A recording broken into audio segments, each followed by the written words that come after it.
সালে আমরা যখন খবর পান যে এখানে একটা লোক প্রায় ১০৫ কোটা ব্রাউন সুগার নিয়ে তারা আসছিল, ওই ছেলেটা প্রসেনজিৎ বিশ্বাস বলে একটা ছেলে, সে নিজে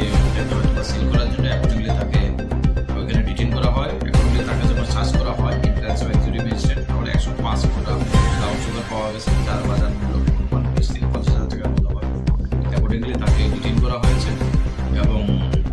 প্রসেনজিৎ বিশ্বাসের বিরুদ্ধে একটা NDPS কেস